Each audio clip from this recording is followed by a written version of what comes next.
یہ نصاب ہے۔ اور اگر پھر بھی بعض لوگوں کو سمجھ نہ آئے یا وہ اپنے مال کا حساب لگا کر پوچھنا چاہتے ہوں تو وہ جمعے کے بعد یا جب بھی موقع ملے وہ پوچھ لیں کہ میرے پاس اتنا مال ہے، اتنا کچھ ہے، زکوٰۃ بنتی ہے یا نہیں، تسلی کر کے تو وہ دیکھ لیں۔ اب زکوٰۃ دینی کس کو ہے؟ زکوٰۃ کے مصارف، زکوٰۃ کے مصارف اللہ پاک نے قرآن پاک 10واں سپارہ سورہ توبہ اس میں 8 مصارف زکوٰۃ بتائے ہیں۔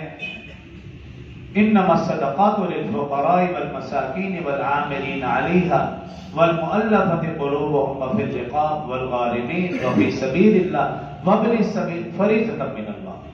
یہ اللہ کی طرف سے فرض ہے کہ ان 8 مصارف کو ہم زکوٰۃ دیں، اس کے علاوہ باقی گناہ ہے۔ اب ان 8 میں سے سب سے پہلا فقراء، جو قرآن میں اللہ نے ذکر کیا، فقراء جمع فقیر، اور فقیر اسے کہتے ہیں جو ضرورت مند ہو، اور ضرورت مند ہونے کے ساتھ ساتھ وہ ہاتھ بھی پھیلائے، مانگے لوگوں سے، فقیر اسے کہتے ہیں۔ تو جو شخص فقیر ہے اور وہ مانگتا ہے تو اگر کوئی شخص سمجھتا ہے کہ میرے اوپر زکوٰۃ بنتی ہے وہ اس کو دے سکتا ہے۔ اس میں 2 باتوں کا خیال رکھیں۔ ایک تو یہ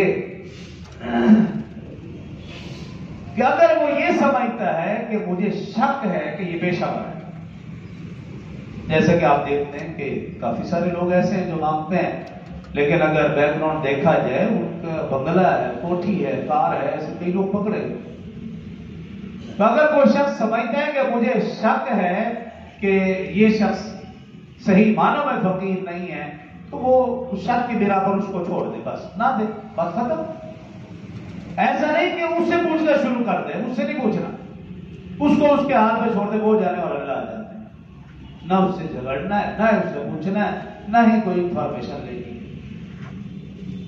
ایک تو اس بات کا تھا۔ دوسرا یہ کہ اکثر اوقات ہماری مسجد میں یہ تو معاملہ روزانہ کا ہے، نمازوں میں آتے ہیں مانگنے کے لیے، اگر دروازے پر ہیں تو ٹھیک ہے لگے رہیں، بعض اوقات مسجد کے اندر آ کر اعلان کرتے ہیں تو یہ غلط بات ہے، تو اس کو اعلان نہیں کرنا چاہیے۔ اس نے تو چلو غلط کیا ہی کیا، پھر ہمارے نمازی جو غلطی کرتے ہیں وہ ان سے بڑی غلطی ہے کہ سب کے سامنے اس کی عزت نفس کو مجروح کرنا، یہ اس سے بڑا جرم ہے۔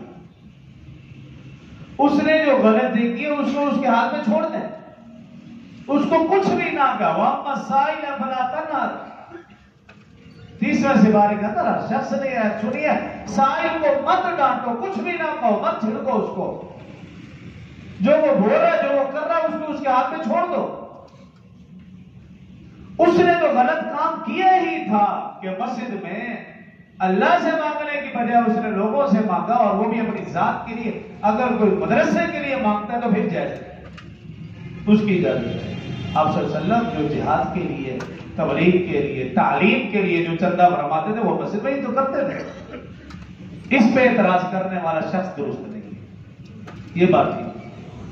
جو مسجد کے لیے مانگتا ہے اور مدرسے کے لیے، مسجد کے لیے، جو مدرسے کے لیے مانگتا ہے، طلباء کے لیے مانگتا ہے، اس کی حوصلہ افزائی کرنا آپ کا فرض ہے۔ اس کے اوپر اعتراض کرنے والا شخص درست نہیں ہے۔ کوئی ذات کے لیے مانگتا ہے تو اس کا مانگنا یہ غلط عمل ہے، لیکن اگر اس کو ہم سب کے سامنے روک دیں، ٹوک دیں، ڈانٹ دیں، ہم نے اس سے بڑا جرم کیا ہے۔ وَأَمَّا السَّائِلَ فَلَا تَنْهَرْ، اس آیت کو بار بار یاد رکھ اور پڑھتے رہو۔ اگر کوئی شخص سمجھتا ہے کہ یہ شخص پھر بھی بولے ہی جا رہا ہے، اس کو اشارے سے کہے کہ آپ وہاں تشریف رکھیں، ادب کے دائرے میں رہیں۔ تو فقیر جو زکوٰۃ کا مستحق ہے اس کو، یہ پہلا مسئلہ ہے، انما الصدقات للفقراء۔ اور دوسرا نمبر ہے مساکین، مساکین جمع مسکین کی، اور اسے کہتے ہیں کہ جو ضرورت مند بھی ہے لیکن پھر بھی سکون سے بیٹھا ہوا مانگتا نہیں، یہ ہے مسکین۔ جیسے مدارس کے بچے، وہ اپنا پڑھی جا رہے، قرآن پاک پڑھ رہے ہیں، حدیث پڑھ رہے، سکون سے اپنی تعلیم میں لگے ہوئے ہیں۔ اب ہماری ذمہ داری بنتی ہے کہ وہ جہاں کہیں بھی مدرسے میں تعلیم حاصل کر رہے ہیں، ہم ان تک ان کی ضروریات کو پہنچائیں۔ نہ یہ کہ میں اور آپ بھی سکون سے بیٹھ جائیں اور اپنی جیب پر ہاتھ رکھ لے، ان تک پہنچائے ہی نہ۔ اگر وہ سکون سے اللہ رسول کی تعلیم حاصل کر رہے تو ہمیں سکون سے نہیں بیٹھنا چاہیے جب تک ان کی ضروریات پوری نہ ہو جائے۔ ان کی ضروریات کو پورا کرنا ہمارا فرض ہے۔ کیوں ان کو نوبت آئی کہ وہ یہاں آ کر اعلان کریں؟ یہ ایسی نوبت کیوں آئی؟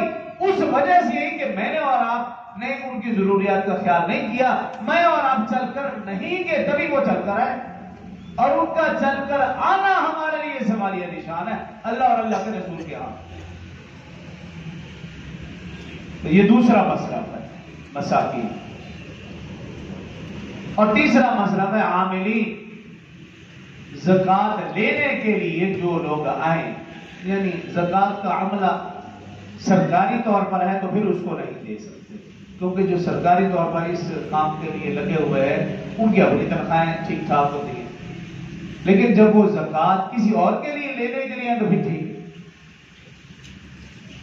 یا سرکاری عملے سے ہٹ کر دوسرے محلے کی سطح پر لوگ ہوتے ہیں تو اگر وہ خود بھی مستحق ہیں اس کو بھی زکات دے سکتے ہیں۔ اور چوتھا نمبر ہے مؤلفۃ قلوبہم، نو مسلم۔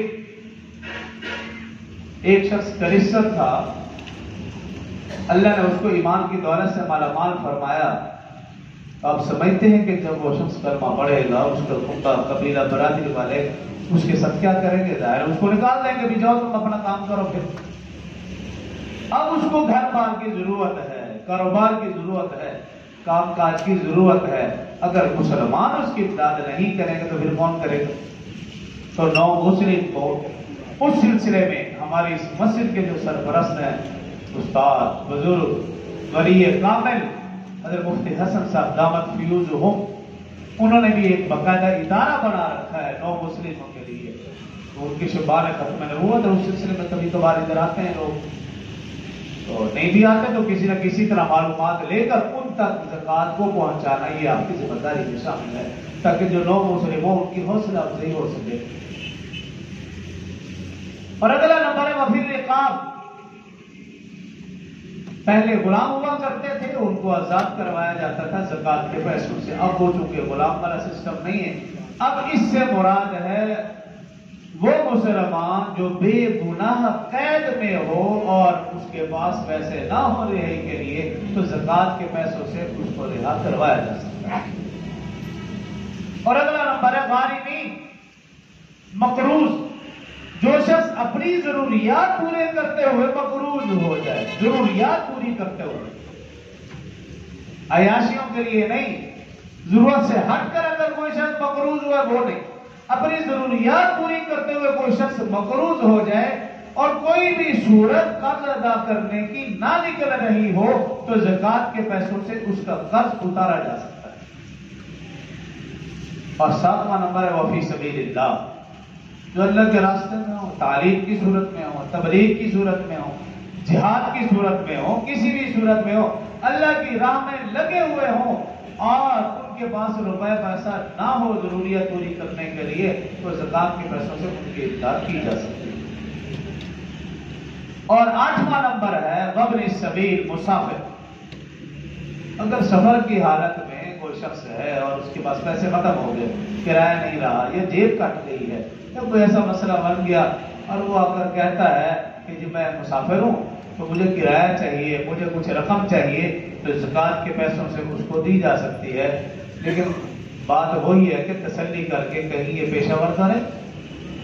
تسلی کے لیے کئی مؤدب طریقے ہیں، بے ادبی پہ ضرور اترنا ہے، زبان درازی کی طرف ضرور جانا ہے، اور اگر وہ بھی آپ دینا چاہتے ہیں تو تھوڑی سی تسلی کر لیں، اگر نہیں دینا چاہتے تو پھر پوچھے ہی نہ اس کو۔ اس کا اب پوچھتے بھی وہی لوگ ہیں جو دیتے ہی نہیں، وہ پوچھتے ہیں بھی تم باقی مسافر ہو یا بہانہ بنا رکھا ہے کہ دینا ہے، نہیں دینا اس کو اس کے ہاتھ میں چھوڑ دیں، اس سے مت تحقیق کرنے میں لگ جائے۔ یہ 8 مسائل میں زکات ہیں جن کو ہم زکات